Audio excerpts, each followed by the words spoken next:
Bienvenue pour cette exploration de vos sources. Aujourd'hui, on se penche sur Otto Rahn et sa croisade contre le Graal. Un nom fascinant, hein? Un Allemand des années 30, parfois lié à Indiana Jones, qui était obsédé par les cathares et le Graal. Oui, bonjour. C'est un livre vraiment à part. Rann le présente comme un récit de voyage, mais c'est bien plus. Ça mêle enquête historique, légende des Pyrénées, et puis une vraie passion perso pour cette Occitanie du Moyen Âge.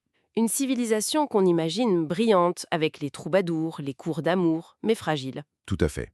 Tolérante aussi, à sa manière, mais effectivement menacée. Notre objectif aujourd'hui, c'est de voir ce que les sources nous disent.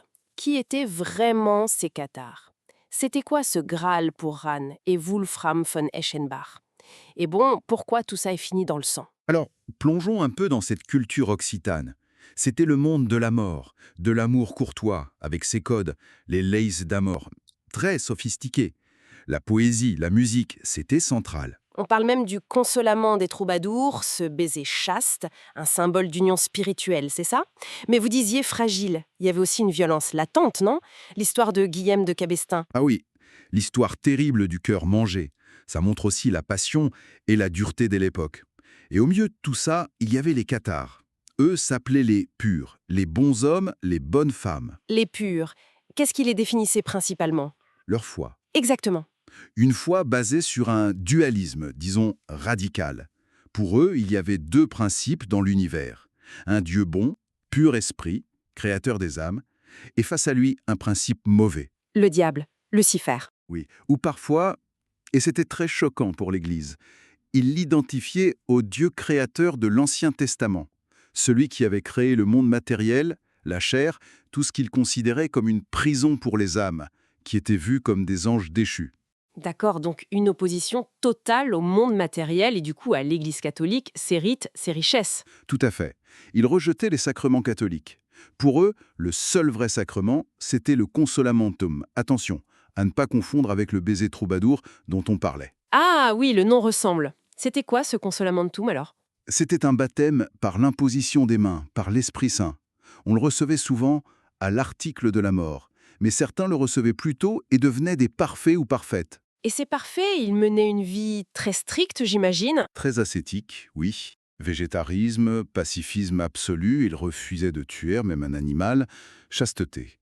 Et il y avait aussi cette pratique controversée, l'endura. L'endura, le suicide rituel. C'est plus complexe. Ce n'était pas vu comme un suicide par désespoir, mais comme un détachement final de la matière, une sorte de jeûne volontaire jusqu'à la mort pour libérer l'âme. C'est difficile à comprendre aujourd'hui. Et malheureusement, l'Inquisition a brûlé quasiment tous leurs textes. Ce qui nous laisse beaucoup de mystères. Venons-en au Graal. Rahn, il s'inspire beaucoup de Wolfram von Eschenbach, un poète allemand médiéval. Et pour eux, le Graal, c'est pas la coupe de la Seine. Non, et c'est un point fondamental. Oubliez la coupe. Pour Wolfram, et donc pour Rahn, le Graal est une pierre lumineuse, appelée l'apsite exilis. Une pierre, l'apsite exilis. Ça vient d'où cette idée? La légende, telle que reprise par Wolfram, dit qu'elle serait tombée de la couronne de Lucifer pendant sa chute du paradis. C'est un symbole de pureté originelle, de connaissance spirituelle.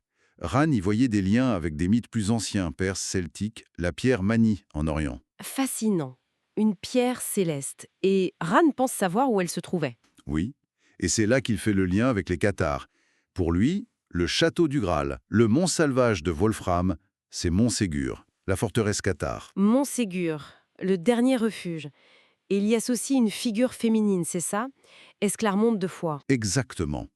Esclarmonde, lumière du monde, une grande dame de la noblesse occitane, devenue parfaite. La légende dit qu'elle était la gardienne du Graal à Montségur. Et que s'est-il passé à la chute du château? La légende est belle. Très belle. On raconte qu'au moment où les croisés allaient prendre la forteresse, Esclarmonde se serait transformée en colombe et se serait envolée avec la pierre sacrée vers l'Asie, vers les montagnes. Une image poétique incroyable. Mais la réalité historique, elle, fut brutale. La croisade contre les Albigeois. Oui, de 1209 à 1229 environ. Ce fut une guerre terrible. Officiellement pour éradiquer l'hérésie cathare, mais en fait c'était aussi une guerre de conquête du nord de la France contre le sud, l'Occitanie, menée par les barons français avec l'appui du pape et du roi de France. Les sources décrivent des massacres épouvantables. Béziers, tuez-les tous. Dieu reconnaîtra les siens. Phrase apocryphe peut-être, mais qui résume bien l'état d'esprit.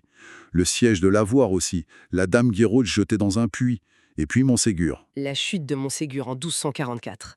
Le symbole de la fin. Oui, après un long siège, les assiégés se rendent. Mais plus de 200 cathares, des parfaits et des parfaites surtout, refusent de renier leur foi. Ils choisissent de descendre eux-mêmes vers le bûcher préparé en contrebas. Un acte de résistance spirituelle absolument saisissant. Et derrière cette croisade, il y avait l'Inquisition, bien sûr. Oui, établi pour traquer l'hérésie, avec ses méthodes redoutables. Interrogatoire biaisé, la prison au pain et à l'eau, le murus strictus, et pour les relapses ou les obstinés, le bûcher. Revenons une dernière fois à Autoran. Son histoire personnelle est complexe. Cette fascination pour une spiritualité pure comme celle des Cathares et en même temps son affiliation à la SS. Comment expliquer ça? C'est le grand paradoxe Ran. Il a rejoint la SS, peut-être par opportunisme au début, ou parce que Himmler s'intéressait aussi aux mythes ésotériques, mais sa vision du monde semblait aux antipodes de l'idéologie nazie, matérialiste et brutale. Il a fini par en démissionner d'ailleurs. Et sa mort en 1939 dans les montagnes du Tyrol, accidentelle, suicide, peut-être une sorte d'endurance peu personnelle, ou est éliminé par le régime. On ne sait pas vraiment. Ça reste un mystère. Ce qui nous reste, c'est cette figure ambiguë, cette civilisation occitane unique écrasée, la foi jusqu'au boutiste des Cathares, ce Graal réinventé en pierre de lumière à Montségur et la violence inouïe d'une croisade. Tout un monde disparu. Mais les légendes, elles, sont tenaces. Qu'est-ce qu'il en reste aujourd'hui au-delà des ruines de Montségur qui sont si impressionnantes? Est-ce que les grottes du Sabarthès que Ran a tant explorées cachent encore des secrets? Peut-être. Ou peut-être que la vraie question, c'est pourquoi cette histoire, ces mythes du Graal et des Cathares, continuent de nous fasciner autant. Est-ce que ça révèle une quête humaine qui ne s'éteint jamais? Une recherche de sens, de pureté ou d'une lumière qu'on aurait perdue? Une question qui reste ouverte. Merci pour cette plongée éclairante.